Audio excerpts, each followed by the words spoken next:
औरत को दर्द नहीं होता। ये कहानी रिया की है, जो कि एक बड़ी बिजनेस विमेन है।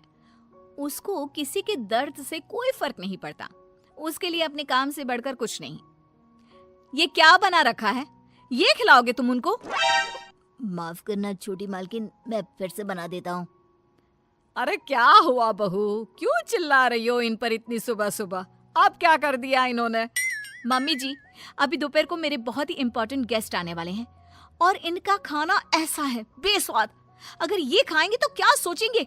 इनको अभी के अभी नौकरी से निकाल दो। मुझे ऐसे लोग काम पर नहीं चाहिए जिनको ठीक से काम करना नहीं आता। अरे लेकिन बहू, ये बहुत सालों से हमारे लिए काम कर रहे हैं, ऐसा कैसे निकाल दे? हाँ मेम साहब, मुझे नौकरी से मत निकालिए। मैं अच्छे से काम करूंगा, आपको शिकायत का कोई मौका नहीं दूंगा। मैंने एक बार जो बोल दिया सो बोल दिया। जल्दी से कोई नया शेफ ढूंढ कर लाओ। अगले दिन ऑफिस में, ये सब क्या है? अभी तक ये काम पूरा क्यों नहीं हुआ है? मैम, वो क्या?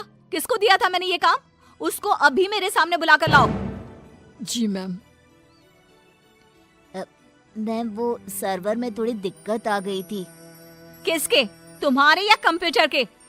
वो मैम, बात यह है कि जितना वक्त तुम आज मुझे समझाने में जाया कर रहे हो ना, उतना वक्त अगर तुमने कल इस काम को करने में किया होता तो आज ये पूरा हो जाता। तुम्हें नौकरी से निकाला जाता है। मैम प्लीज ऐसा मत करिए, मेरे छोटे छोटे बच्चे हैं, अगर मेरी नौकरी चली गई तो। ये सब तुमको ऐसा काम करने से पहले सोचना चाहिए था। मैम मुझे एक मौका और दीजिए, मैं अभी पूरा करके लाता हूँ। ये जो मौका था, यही तुम्हारा आखिरी मौका था जो तुमने गंवा दिया। मैं और कुछ नहीं सुनना चाहती। मेरी कंपनी में तुम जैसे कामचोरों के लिए कोई जगह नहीं है। तुम्हें इस नौकरी से निकाला जाता है। शाम को घर पर, मैंने सुना आज तुमने फिर किसी को नौकरी से निकाल दिया। अरे हमारी पॉलिसी है ना, हमारी कंपनी लोगों के इमोशंस का भी ध्यान रखती है। इमोशन कुछ नहीं होता। कमजोर होते हैं वो लोग जो ऐसे काम करते हैं। और नौकरी से निकाल दिया तो इसमें कोई नई बात नहीं। जिस तरह घर को साफ करने के लिए गंदगी बाहर फेंकनी पड़ती है, उसी तरह कंपनी को आगे बढ़ाने के लिए यूजलेस लोगों को कंपनी से बाहर निकालना पड़ेगा। तुम लोगों की तुलना गंदगी से कैसे कर सकती हो? जिस स्पीड से तुम लोगों को निकालती हो, मुझे डर है कि किसी दिन कंपनी के सभी लोग ही ना निकल जाए। फिक्र मत करो, ऐसा कभी नहीं होगा।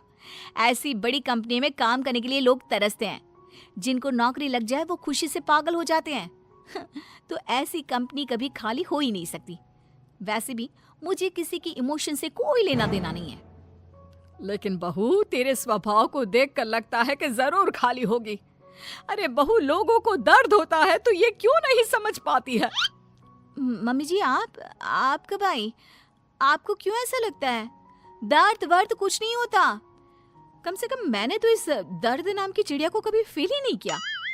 क्योंकि बहू तो दूसरों की भावनाओं की कदर नहीं करती।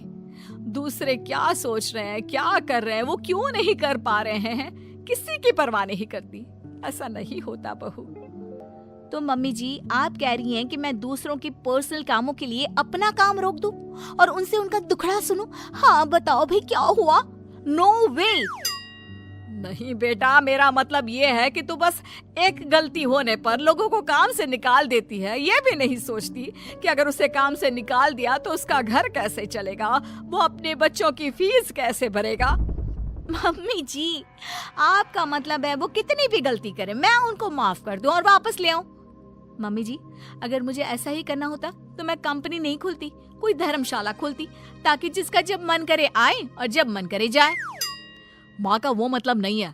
माँ बस इतना बोल रही है कि अगर वो गलती करते हैं तो उनको डांट लिया करो, समझा दिया करो। लेकिन नौकरी से निकालना बहुत ज्यादा नहीं हो गया? मम्मी जी, आपको भले ही ऐसा लगता हो, लेकिन मैं इतनी बड़ी कंपनी ऐसे ही नहीं चला रही हूँ। ऐसे बहुत देखे मैंने और मैं ये अच्छी तरह जानती हूँ कि ये कैसे सुधरेंगे। इसलिए आप चिंता मत कीजिए और आप प्लीज मेरे कामों में दखल मत दीजिए। मुझे अच्छी तरह पता है कि मैं क्या कर रही हूँ। एक दिन अचानक से रिया की बेटी की तबीयत बहुत खराब हो जाती है और रिया कंपनी की जरूरी मीटिंग छोड़ देती है। बहू, तू यहाँ क्या कर रही है? तेरी तो बहुत जरूरी मीटिंग थी ना? मम्मी जी, आप ऐसे समय में मीटिंग की बात कैसे कर सकती हैं? और मेरी बेटी कहाँ है? क्या हुआ है उसको? डॉक्टर ने क्या कहा? यूं अचानक से बेहोश कैसे हो गई? उसका बीपी लो हो गया था, जिसकी वजह से वो चक्कर खाकर गिर पड़ी और उसको थोड़ा बुखार भी है। अच्छा हुआ, कोई ज्यादा घबराने वाली बात नहीं है, मैं तो डर ही गई थी। और बहू तेरी मीटिंग, उसका क्या हुआ? तुझे तो भारी नुकसान हो गया होगा।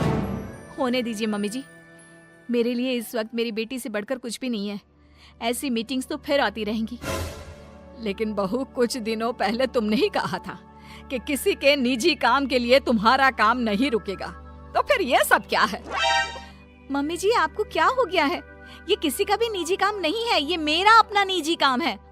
वही तो बहू, जब तुम्हारा काम था तो तुम सब कुछ छोड़कर यहाँ आ गई, और तुम चाहती हो कि दूसरों के घरों में कितनी भी परेशानी दिक्कत आ जाए, वो उसको छोड़कर अपने काम को पहली ड्यूटी समझे। लेकिन वही चीज अगर तुम्हारे साथ हो तो तुम अपनी पहली जिम्मेदारी अपने परिवार की तरफ समझती हो, उसके बाद तुम्हारा काम। ये कैसी नाइंसाफी है? उनके साथ तुम करो तो ठीक और वो करे तो गलत। आप सही कह रही हैं मम्मी जी, मैंने ये बात कभी समझी ही नहीं। अब तो समझ गई ना? अब से उनके साथ कुछ ऐसा मत करना, उनकी भी परेशानी समझने की कोशिश करना। हाँ मम्मी जी, अब मैं सब समझ गई हूँ। मुझे अपनी गलती का एहसास हो गया है। शायद सही कहते हैं लोग, जब तक वही दर्द आप खुद ना झेलो तब तक आप दूसरे के दर्द का अनुमान नहीं लगा सकते। मुझे ये देखकर अच्छा लगा बेटा कि तुम्हें बहुत जल्दी अपनी गलती का एहसास हो गया।